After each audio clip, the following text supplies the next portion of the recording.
तुम्हें पता है, एक लड़का था वियतनाम का, ना पैसे ना कॉन्टैक्ट्स ना परफेक्ट इंग्लिश। आज वो टोक्यो में एक फुल टाइम जापानीज कंपनी में जॉब कर रहा है, एक प्रॉपर वर्क वीजा स्टेटस के साथ। और जब उससे पूछा गया कि इंटरव्यू में सबसे मुश्किल क्या था, पता है उसने क्या कहा? काश मैंने पहले स्टार्ट किया होता। क्या तुम्हें पता है जापान की गवर्नमेंट ने एक ऑफिशियल डॉक्यूमेंट पब्लिश किया है फॉरेन स्टूडेंट्स के लिए जॉब पाने का पूरा मैनुअल। इस डॉक्यूमेंट में तुम्हें पोर्टल्स के बारे में, वीजा के बारे में, हायरिंग सीक्रेट्स के बारे में सब कुछ मिलेगा। प्रॉब्लम ये है दोस्त कि ये 77 पेजेस का है और किसी ने तुम्हें बताया ही नहीं एग्जिस्ट करता है। आज मैं वो 77 पेजेस 9 मिनट में डिकोड कर रहा हूँ और एंड में एक ऐसी लिस्ट जिसमें 283 ऐसी कंपनीज मेंशन्ड है जो कि सिर्फ और सिर्फ फॉरेनर्स को अभी इस इंस्टेंट पे हायर करने के लिए रेडी बैठी हुई है। तो चलो शुरू करते हैं। देखो यार, पहले तो ये समझना जरूरी है कि जापान जाना एक ड्रीम नहीं है, it's a decision that you have to take right now. Did you know सिर्फ एक साल में 22,688 इंटरनेशनल स्टूडेंट्स को जापान में जॉब मिली। एम्प्लॉयमेंट रेट 51.6% और ये हर साल ऊपर जा रहा है। और ये क्यों हो रहा है? क्योंकि जापान के पास एक प्रॉब्लम है, बर्थ रेट डिक्लाइन हो रहा है, ओल्ड एज पॉपुलेशन बढ़ती जा रही है। कंपनीज के पास काम तो है बट लोग नहीं है। देखो यार, मतलब समझो इस बात का, जापान तुम पे कोई एहसान नहीं कर रहा है तुम्हें हायर करके। तुम जापान की लिटरली सबसे बड़ी प्रॉब्लम का सोल्यूशन हो और बदले में तुम्हें क्या मिलता है? स्टेबिलिटी, वर्ल्ड क्लास ट्रेनिंग, एक ऐसी कंट्री जहां की कंपनीज ही तुम्हें ग्रो कराती हैं, सारी चीजें स्टार्टिंग से सिखाती हैं फ्रॉम डे 1। लेकिन यहाँ एक ट्विस्ट है, जापान का हायरिंग सिस्टम बहुत अलग है। और देखो, जो लोग ये सिस्टम नहीं समझते हैं वो क्वालिफाइड होने के बावजूद रिजेक्ट हो जाते हैं। समझो कैसे। इंडिया में क्या होता है? एक्सपीरियंस चाहिए। फ्रेशर हो, एक्सपीरियंस लेके आओ, फिर बाद में बात करेंगे।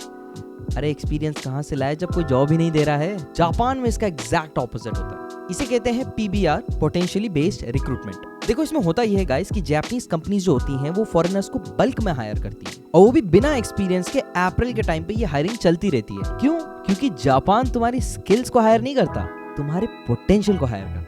देखो यार, स्किल्स तो वो तुम्हें खुद ही सिखा देंगे। 4 से 5 महीने का तो स्टैंडर्ड प्रोसीजर रहता है उनकी हर एक कंपनीज में फॉरेनर्स के लिए कि बैठा के इनको एक एक चीज सिखाएंगे। उन्हें सिर्फ एक चीज चाहिए, एक trainable, sincere, communicative and well versed इंसान। देखो, तुम्हें एक्सपीरियंस की जरूरत नहीं है, तुम्हें तैयारी की जरूरत है। ठीक है, पर तैयारी किस डायरेक्शन में? क्योंकि अगर तुम गलत इंडस्ट्री में मेहनत कर रहे हो ना, तो तुम तेज तो दौड़ रहे हो लेकिन गलत रेस में। बताता हूँ वो ऐसी 5 इंडस्ट्रीज जहां पर असली गेम है।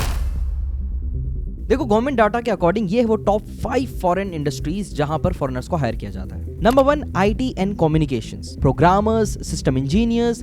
यहाँ की डिमांड ना एक्सप्लोड कर रही है। नंबर 2 पे आ जाता है trading companies and retail industry. देखो, यहाँ पर अगर आप बाइलिंगुअल हो तो आपकी इंग्लिश, जापानीज, हिंदी तीनों ही आपका एसेट के रूप में काम करेगा। Number 3, consulting.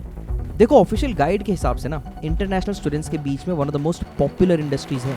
And then number 4 we have hospitality and tourism, hotels, travels वगैरह वगैरह। एंड नंबर 5 में आ जाता है translation and global business. Actually foreigners का नंबर 1 जॉब रोल है ये, इंटरप्रिटेशन एंड ट्रांसलेशन, 12.7%।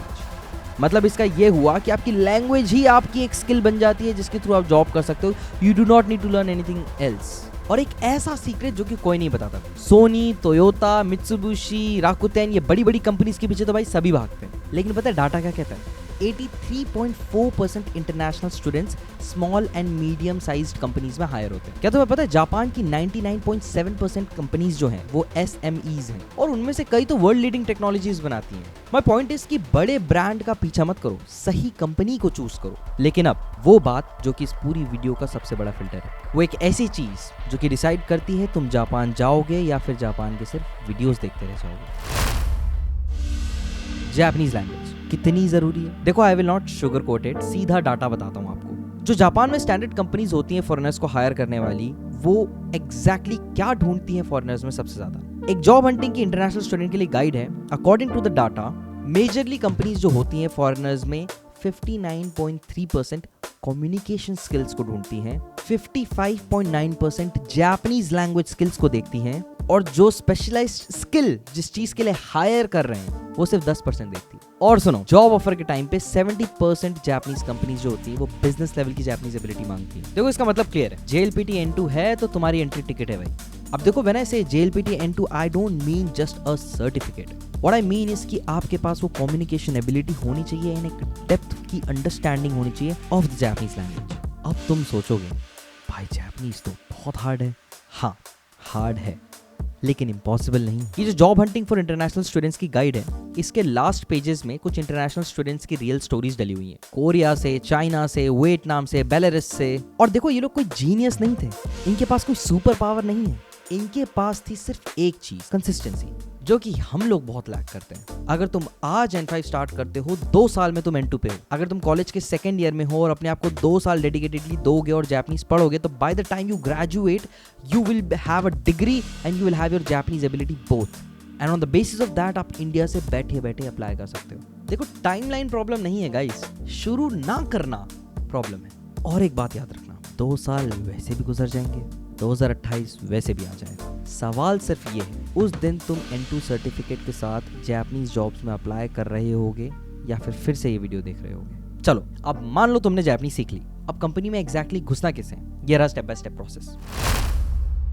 देखो जापान में इंडिया जैसी हायरिंग नहीं है कि एक इंटरव्यू दे दिया, एक रेज्यूमे दे दिया और हो गया सिलेक्शन। नहीं, यहाँ पर सीढ़ियां हैं भाई, step by step. Step number 1, pre entry.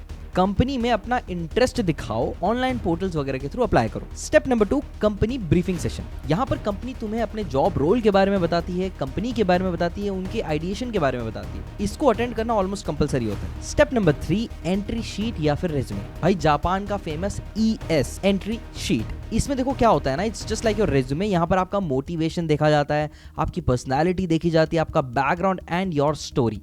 Step number 4, written test. अब देखो भाई कुछ ऐसी कंपनीज होती है ना जो कि रिटन टेस्ट तक लेती हैं, those are called SPI।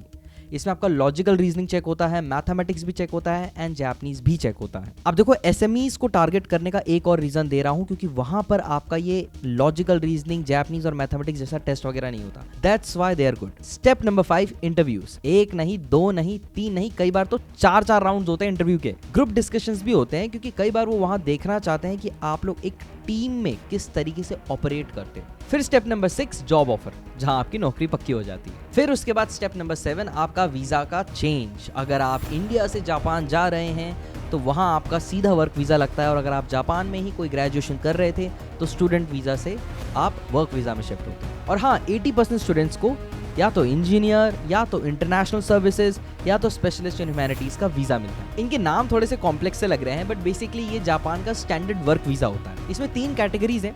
Engineer मतलब अपना IT, टेक्नोलॉजी, सॉफ्टवेयर डिजाइन, ये सब हो गया। स्पेशलिस्ट इन ह्यूमैनिटीज मतलब अपना फाइनेंस, बैंकिंग, सेल्स, मार्केटिंग, ये सब हो गया। एंड इंटरनेशनल सर्विसेज, जहां पर तुम्हारा फॉरेनर होना तुम्हारी एक सुपर पावर बन जाती है भाई, क्योंकि उसमें इंटरप्रिटेशन, ट्रांसलेशन, ग्लोबल बिजनेस, ये बाइलिंगुअल लोगों को ढूंढते हैं जिनको इंग्लिश आती हो, जापानीज आती हो और ग्लोबली रिकॉग्नाइज्ड। 7 स्टेप्स, लंबा लगता है हाँ, लेकिन अगर तुम्हें पहले से पता है कि आगे क्या करना है तो डर खत्म, सिर्फ एग्जीक्यूशन बचता है। तो अब लास्ट सवाल, स्टार्ट कब करना है? और यहाँ मैं तुम्हें एक एग्जैक्ट टाइमलाइन देता हूँ, चाहे तुम 10th क्लास में हो या फिर कॉलेज के आखिरी ईयर में हो।